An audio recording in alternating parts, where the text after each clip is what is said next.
Government holds regular meeting of November. And later on, potential of tourism real estate in Vietnam. Hello there and welcome to another edition of BizLine on VTV International. I'm your host Hoàng Hằng, and as usual, we'll begin with some economic highlights over the past week.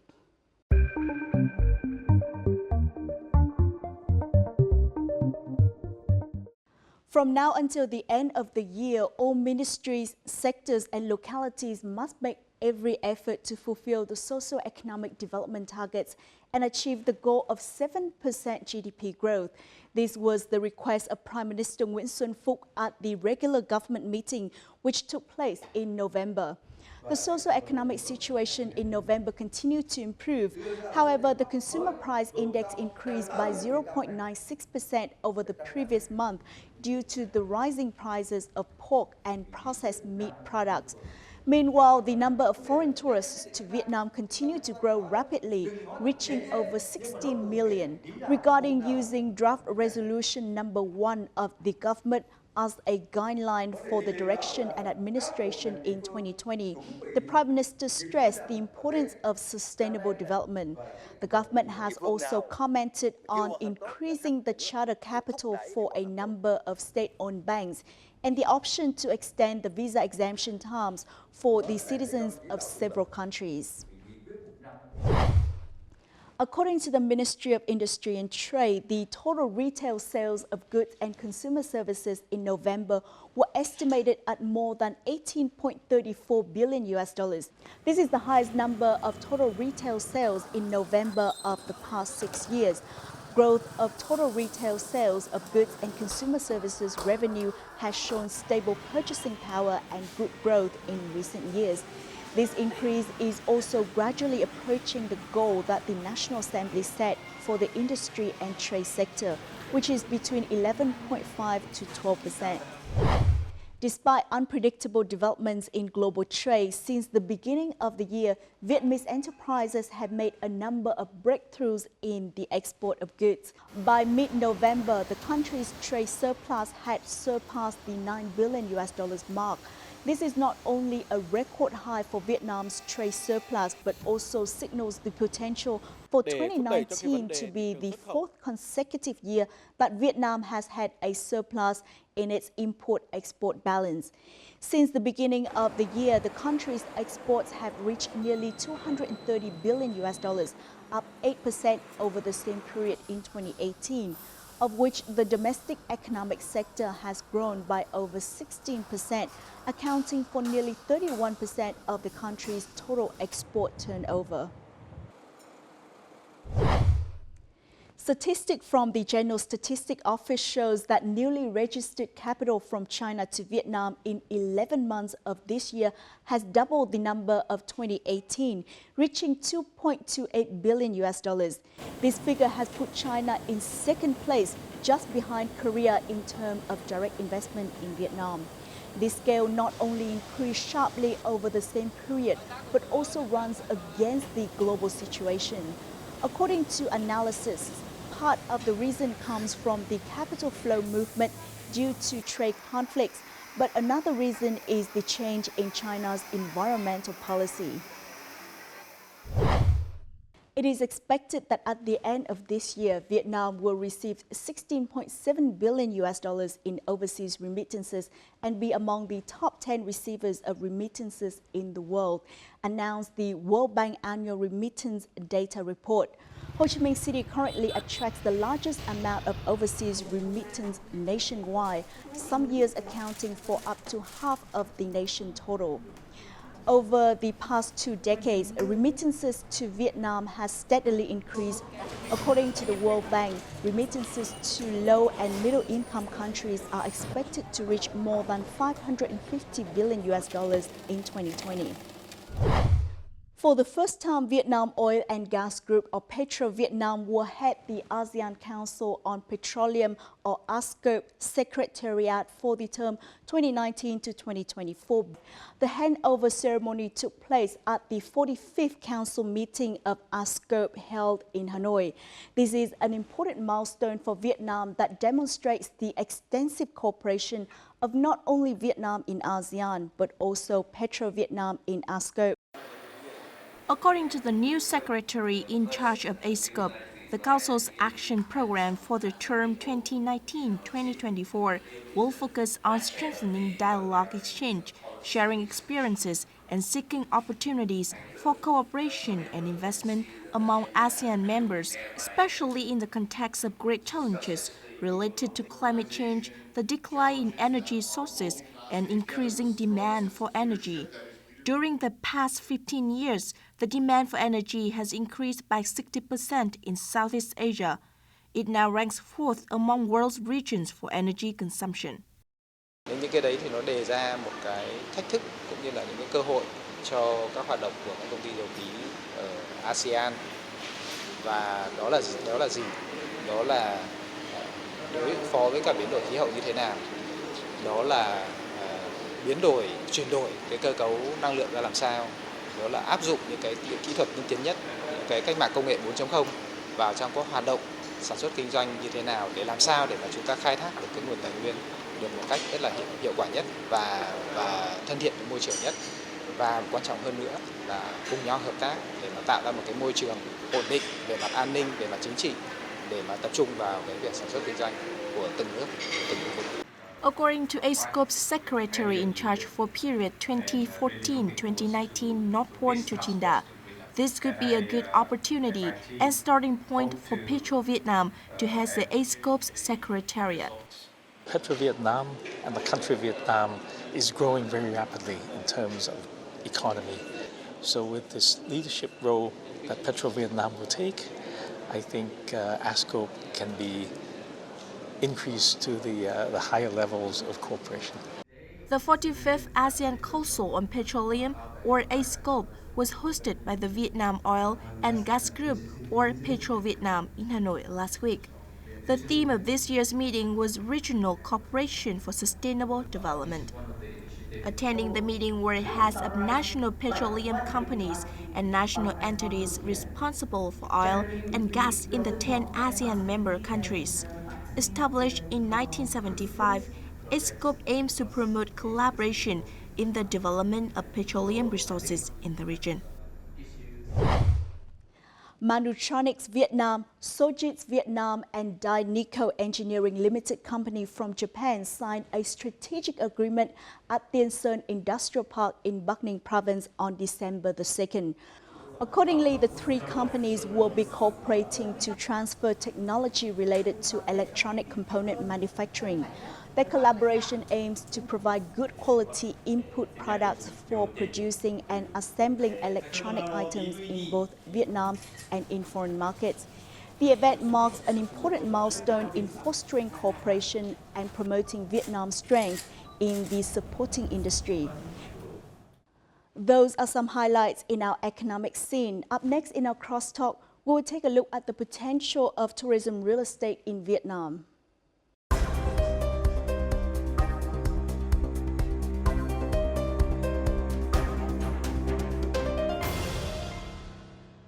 The policy of developing tourism into a key economic sector has partly resulted in new record numbers of tourists in Vietnam in recent years. This fast growth has led to huge demands for hospitality facilities with new services and conveniences. Thus, the tourism real estate segment in Vietnam has experienced rapid growth recently. However, experts and investors all agree that tourism real estate in Vietnam still has a lot of untapped potential. In this week's edition of BizLine, we will find out about the potential of tourism real estate in Vietnam. According to the Vietnam National Real Estate Association, low expenditures made by foreign visitors partly result from the fact that tourism real estate projects in Vietnam lack services and conveniences on which tourists can spend more time and money. In fact, The number of hospitality facilities in Vietnam has rapidly increased in recent years, but most of them can only serve short trips. According to the Vietnam National Administration of Tourism, in the last 5 years, foreign tourists to Vietnam spend 56 to 60% of total spending on hotels and food, while spending on shopping and entertainment services only accounts for 20%. Currently, tourism real estate in Vietnam has just started developing. Therefore, there are still many opportunities and many investors are quite interested. However, current legal framework on tourism real estate is still incomplete, negatively affecting investors. We invited to our studio today Mr. Matthew Powell, Director of Savills Hanoi, to further discuss this topic. Thank you so much for joining us. Thanks for having me. Okay.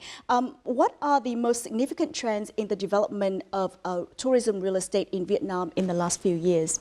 I'd say the biggest trend is the new locations, so the developing of new tourism areas up and down the coastline. And Vietnam has such a diverse geography that there's many different areas, from the inland to the mountains to the beaches. So there's been really a dramatic growth of different types of resorts across the country. And that dramatic growth in numbers has really left developers and tourism authorities and airports almost struggling to keep up with the demand. So that's where we'll expect to see the next round of infrastructure growth. Can you name a few localities that we've seen impressive growth in recent years? Well, I mean, Da Nang has been a boom town, so the classic ones, so Da Nang, Nha Trang, a lot of development in Ha Long Bay as well. We start to see some growing pains in some of these cities where there's slight overdevelopment. But we've seen some new areas. We've been traveling quite recently to new locations in south-central Vietnam, like Quy Nhon, Tuy Hoa, which places have actually good air infrastructure, so very good domestic connections, not yet international connections. But as these new resort destinations start to open up, we'll start to see more provision of different facilities and resorts and increased connectivity with the main regional and domestic hubs. What is your assessment of the market scale and supply in tourism real estate in Vietnam compared to other countries in the world? It's still relatively low compared. So if you look at our immediate neighbours or immediate competitors, let's say for tourists, Thailand, Malaysia, Philippines, for example, it's still relatively low in the amount of hotel rooms or resort properties or second home style properties. So a lot of growth potential for the real estate sector to keep pace. But certainly in the 4 and 5 star sector, 4 and 5 star hotel sector in places like Da Nang, occupancy is very high, and we've seen a huge amount of 2 and 3 star mini hotels or boutique hotels pop up around the city, and they're starting to keep pace with some of the demand. But the 4 and 5 star sector is really under pressure. If we look at Hanoi, for example, and the upcoming Formula One next year, there's not really enough good quality hotel rooms to be able to serve this market. So this obviously puts the developers into overdrive, and certainly for this event, it's for the authorities and the organisers to arrange the number of hotel rooms or accommodation for visitors over that short period is quite a challenge. How interested are foreign investors in the Vietnam's tourism real estate sector? Extremely interested. So there's been some long-term investors here who are still very active and expanding their portfolio. But Savills travels around the region to various hotel investor conferences and meeting investors around the region. Investors, particularly from Japan, Singapore, Malaysia, Asia-Pacific region generally, are very keen to get involved into Vietnam's tourism, hospitality and real estate market. The issue is not so much the demand, it's the access to the market, it's the right development sites, it's the right city perhaps, or do they want to be, is whether they're going to be early or late to the market. So a lot of it is timing related, but in terms of actual demand, it's huge. So there's a huge amount of competition for development sites, or if a hotel is put on the market for a new investor, then there's a lot of competition for investors to access both developed properties, but also to develop properties as well. The number of international visitors to Vietnam from January to November reached 16.3 million. 15.4 more than the same period last year. But their spending was still modest, at only $96 per day. A more integrated mechanism is needed to develop tourism. For more visitor spending, Vietnam needs more investment in tourism complex projects. Ở Việt Nam thì cần có những cái mô hình du lịch, dự án du lịch gọi là all-in-one, tất cả tích hợp vào trong một. Như vậy mình có thể đáp ứng được cái nhu cầu của khách cao cấp. Đây là con đường duy nhất để đón đầu cái xu hướng của du lịch của thế giới đến với Việt Nam. Experts also affirmed that the potential of tourism real estate is high, but not all businesses can succeed in this sector. Trước đây thì người ta vẫn mơ hồ rằng là cứ có cơ hội phát triển bất động sản, dự án bất động sản nghỉ dưỡng là có sinh lợi, nhưng mà dần dần người ta ngộ ra rằng không phải nhà phát triển bất động sản nào cũng có thể tạo ra được những dự án bất động sản nghỉ dưỡng có thể sinh lợi. According to experts, the establishment of a clear legal framework for tourism real estate is an important step to guide this market towards sustainable development. It is said that Vietnam currently lacks multifunctional tourism complexes that can meet the demand of tourists who stay longer, spend more, and expect unique experiences. So what do you think about this? We have a number of what we call integrated resorts. So this might be a large property with multiple hotels. It could be a golf course. It could be some gaming facilities. Could be some retail facilities. Could be some entertainment, a water park, for example. There's Laguna Lang Co in Hue. There's Hoi An, which is being developed in South Hoi An in central Vietnam. So some of these large-scale, long-term projects, so these are 10, 15, 20-year projects. They can be very interesting, these large-scale resorts, but not everybody wants to stay within a large-scale integrated resort for the long term. They've been very popular in Thailand, in Phuket, and Philippines and Malaysia. You'll see a lot of these types of large-scale resorts, and there's certainly room for Vietnam to have these as well. But they need a very strong target market and a lot of arrivals coming in to service these very large-scale developments, because obviously the capital required is immense. What about the legal framework for tourism real estate in Vietnam? There's been some issues recently in the press and with certain developments about the condotel sector. So a condotel is slightly in a grey area because it's neither a residential product nor a hospitality product.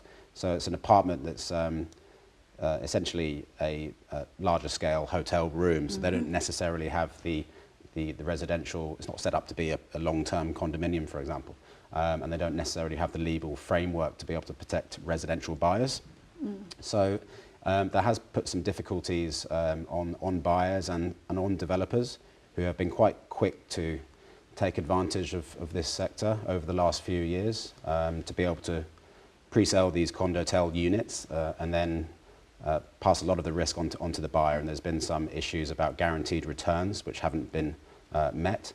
And now the individual investors are now, I would say, much more aware of the risks involved in investing in hospitality product. It's not necessarily you would look something for a very quick high return as opposed to other real estate. Concerning other sector as well, not just condotels. Any improvement in the security of sale and purchase contracts, any improvement in placing restriction on developers making guarantees that they might not be able to meet in the future. We'd like to see more opportunity for foreign buyers to enter the second home market. So currently there's restrictions on foreign buyers about the amount of units they can buy. So for example, a villa resort, foreigners could only buy 10% of the second home villas. Now say if a villa resort has perhaps 30 villas, it's only 3 villas, right? So it's not a huge target market and it's quite restrictive. The laws are in place to stop an imbalance of foreign investors coming in to disrupt the domestic, let's say normal residential real estate market in a city. But we believe that for this hospitality real estate market and the luxury second home villas, this cap at 10% is very low and should be increased dramatically. Other countries would look at a 50% cap perhaps. In terms of human resources, what challenges are facing the tourism real estate projects in Vietnam? Hotel operators find it very difficult to keep pace with the expansion and recruitment into the sector. So this could be any member of staff within a hotel, from engineering to reception to customer service to et cetera, et cetera. And there's not too many hospitality schools that can keep pace with this demand. So what you tend to find in an active resort development area, that a lot of people will jump from job to job to different resorts as they tend to open. So there doesn't tend to be that long-term care throughout one resort perhaps. So there's huge demand for people within the hospitality sector. But then within the construction, the design sectors, people who are involved in the planning sector and the real estate sector such as ours, I mean, we also find it challenging to recruit experts in the hospitality sector as well. In general, the human resources is a limiting factor, certainly, on the expansion of the hospitality market. So we'd like to see more operation schools. We're looking at a property management academy to teach a lot of these skills that are just not there in the market. The Yên Tử mountain has long been a well-known destination among Vietnamese tourists. However, this was a remote area and so lacked hospitality services. In June 2018, a modern hotel complex was launched at the foot of the mountain. Developed by a Vietnamese firm and managed by Accor, a French multinational hospitality company, the hotel complex provides services of international standards, and its architecture is in harmony with Buddhist relics in Yên Tử. We have awareness, we have accommodation, we have food and beverage outlets, we have activities, we have even performances. But there is already base. We want to develop this more into international standards, making internationally a well-known destination. We are developing more experience and activities for our customers. So when they come, they can feel like for the overseas people, when they come, they can see the authenticity of the Vietnam culture and experience within the complex. Combined with beautiful natural landscapes, historical relics, and cable car system, this hotel has contributed to turning Yên Tử Mountain into a tourism complex of international standards. Currently, the hotel welcomes 30,000 visitors per year, with 20% being foreigners. In the next 5 years, it aims to double this rate. At present, investors in Vietnam are trying to diversify tourism real estate products to attract more customers. This is the design of a resort that is under construction in Da Nang and managed by Marriott International from the US. In addition to hotel, villas, and a water park, this project also offers some shop villas, a new form of tourism real estate in Vietnam. Kết cấu của shop villa bao gồm 2 phần. Tầng 1 là để phục vụ mục đích kinh doanh đối với khách hàng đến nghỉ dưỡng tại dự án và bản thân các khách hàng mà khi đi qua dự án. Ngoài ra thì tại tầng 2 và tầng 3 của shop villa này cũng hoàn toàn có thể khai thác cái việc kinh doanh nghỉ dưỡng đạt tiêu chuẩn 5 sao Marriott. To ensure profits, these shop villas will be managed by Marriott. Partnering with foreign firms to develop tourism real estate complexes is becoming a new trend. Experts said Vietnam needs more similar complexes to help increase periods of stay and expenditures from tourists. How can Vietnam attract high-quality investors that are capable of developing luxury products in tourism real estate? A lot of the luxury resort developers are looking for sometimes those unique locations, perhaps sometimes more isolated. They don't have to be obviously downtown or, on a certain resort strip, let's say. So they're often looking for these unique geographical features, but also they need good access to air connectivity. So it's often a factor of distance from an international hub. Luxury travelers won't necessarily want to change to multiple times to access the location, typically fly in, then drive to a location. So there's plenty of demand for those luxury developers, and we're seeing some luxury developments happen in new cities, like Quy Nhon, for example, and Tuy Hoa. So the luxury developers are seeking these new locations. So I think in general for the authorities, it's about having a development plan for the country and having a mindset to attract that target market in terms of spend and in terms of country or region of origin. So it then comes down to the city development tourism authorities to make sure there's a plan to encourage that type of tourist, and then developers will see the commercial opportunity to develop the luxury product for that sector. But they're certainly very keen to do so, and there's a lot of lot of extremely nice resorts underdeveloped in Vietnam at the moment. So what adjustments should be made to the legal framework and policies in order to enhance the development of tourism real estate in Vietnam? So there are some policies that can encourage developers more easily to access the market. One thing we'd like to see is the opening up of the foreign restrictions on property ownership, so encourage more international buyers to come to the market. So Condotels is currently a grey area. We'd like to see an increased legal framework to protect both buyers and developers for this segment. It can be a very interesting segment. Currently it's in a legal grey area which has left some buyers unprotected. In other jurisdictions where developers are making guarantees on return of the product, then the developers are required to be much more transparent in their financial ability to make that guarantee. Whereas in Vietnam, the guarantee comes from a company and developers are not required to publish the assets and publish how they can make this guarantee. So that should certainly be implemented. And there has been a directive from the Vietnamese government to do that. And certainly that will be underway now, and we'd expect to see that come through quite quickly. What are the major trends of tourism real estate in Vietnam in the coming years? So it's still a boom story. So whenever we travel overseas to various real estate conferences, then everybody is really keen to talk to the guys from Vietnam and find out what's happening. So we're expecting to see a big diversification in the type of product, which matches the different types of tourists that are coming to Vietnam, right? So up and down the country, we're expecting to see a lot of these new locations develop, and then the airports will build up to service those. So we're looking forward to an explosion of different types of product, an increase in the length of stay, an increase in more longer term visitors, and an increase in repeat visitors to Vietnam.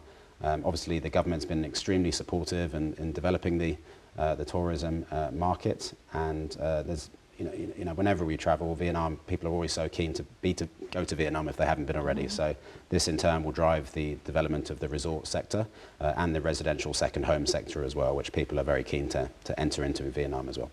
Well, thank you so much for joining us. You're welcome. Thank you.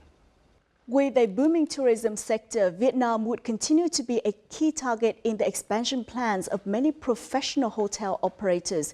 Not only well-known international hoteliers, but also Vietnamese groups are looking for new projects to gain more market share.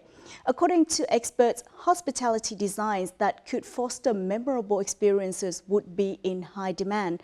However, investment in tourism real estate is more challenging than investing in housing because investors have to look at both sales and the effective management of property projects.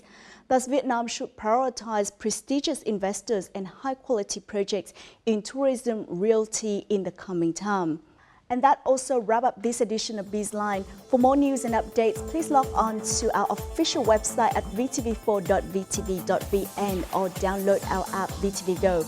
Goodbye for now, and thanks for stopping by.